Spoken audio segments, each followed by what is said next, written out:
All right, so we have an athlete who is about to complete a set of goblet squats. So I'm going to set the scenario for you. This athlete I've been working with for a couple months now, and he has progressed to the point where now he is doing a goblet squat with a kettlebell. That's a 13-pound kettlebell that he's holding, because our criteria for that is if our athlete is able to complete 3 sets of 10 repetitions independently below parallel on that squat, well, great, it's time to progress. Now, there are this gets a little bit confusing, but there are 2 different types of progressions that we use. Progression number 1 is progression towards standard performance. Standard performance is where the athlete can perform that particular exercise safely, effectively, and independently. So we're looking for proper technique and motor control, so they're getting the most out of the exercise that they can, and independent, so that we're not necessarily providing an additional prompt or cue or modified variation of that exercise, simplifying it so that the athlete can complete it to the best of their current ability without any type of movement or muscular compensation. So sometimes we're moving towards standard, but we're progressing along the way. So we have a progression towards standard. The other type of progression is a progression beyond standard. In the case of this squat, for example, even though the athlete is still squatting to a box for that kinesthetic feedback and that body awareness, so he knows how low to go, he's at the point where he can control the movement enough that it is safe and it is going to be effective for him to hold on to a weight, in this case, that kettlebell. And he moved up from a 9-pound kettlebell, and now he's using the 13-pound kettlebell. So herein lies some of the nuance in our practice, right? So he's at a progressed variation of the squat.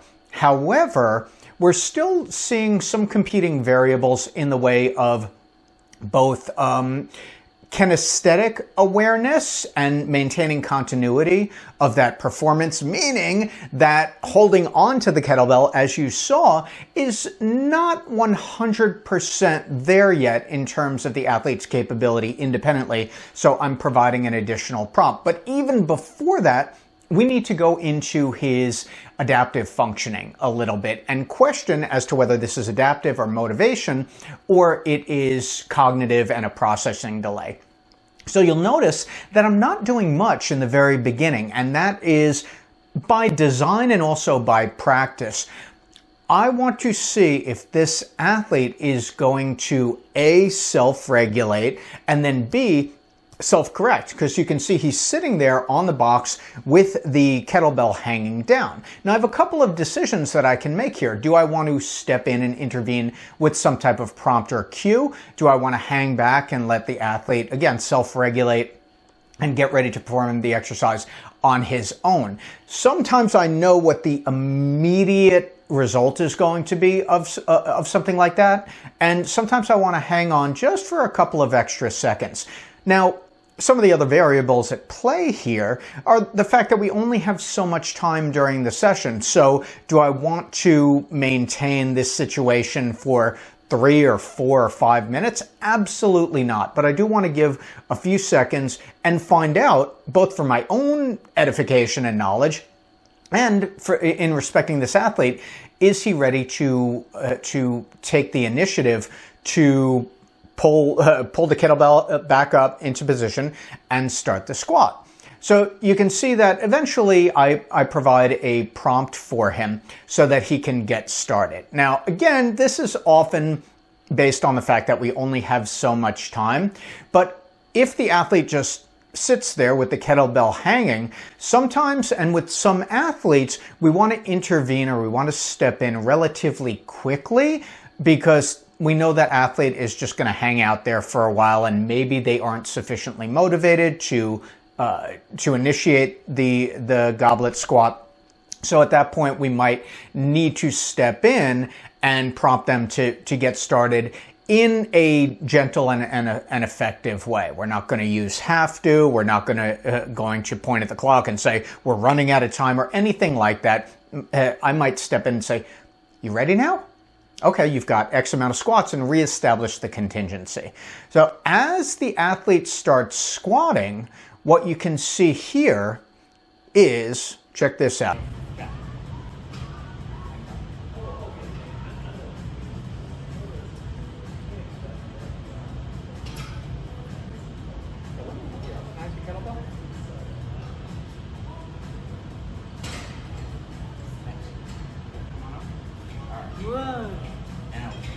There you go. 1, 2,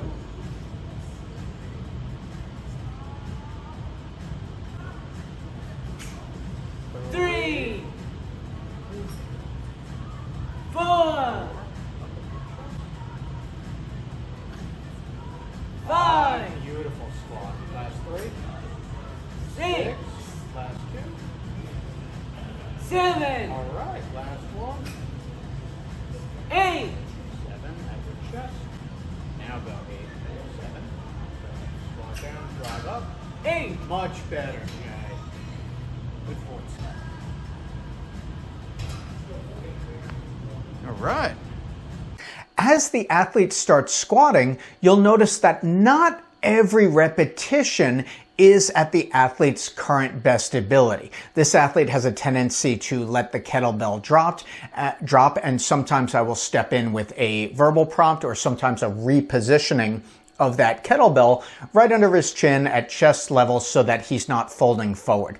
When we're talking about the squat, we see a couple different compensatory movement patterns. That just means that the movement is starting to break down. So we want to step in so that we can prompt or cue the athlete to do the exercise as independently as possible, but with as good form and technique as possible for safety and for effectiveness of the exercise as well. This is the reality of strength training with our neurodivergent athletes. It's not always the case that every single repetition is going to be as good as the last. So even though we are dealing with specific criteria for meeting standard or needing a modification or being able to move on to a progression, every set might look a little bit different. So you might have 2 or 3 repetitions that look great. You might have 1 repetition that looks great, and then you need to prompt the next 2. So there really is a lot of observation and coaching that we need to do for most of our athletes during most of their sets. When we have an athlete that is completely independent with an exercise and we can hang back and just coach and provide positive behavior support and reinforcement, then fantastic. But that is not always the case. So it's important to know, number 1, that athlete's profile. Number 2, how that athlete is going to respond to specific prompts and cues. And number 3, what that athlete's current baseline performance is with this exercise in particular. So with the squat, what can we say about this athlete? That when he's starting the squat, initiating it, he might be a self-starter, or in the case of this video here. And by the way, this is only 1 set out of 4, I think 5 that he did during this session, and each set was a little bit different.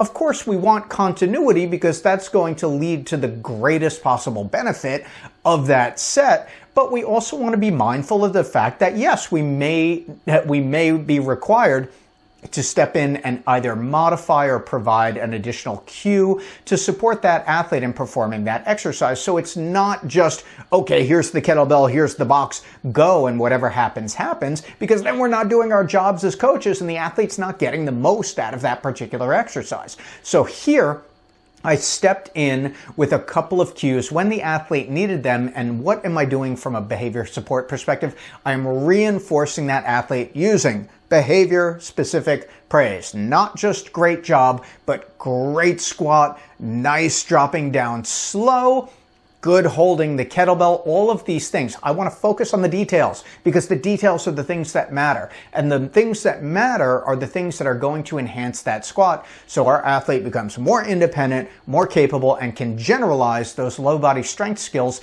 to a variety of activities of daily living and get stronger and more independent in their life, leading to a higher quality of life. So this is my coaching brain in action when I'm working with my athlete. I'd love to know what you think. Leave your comments in the comment section below and ask questions also.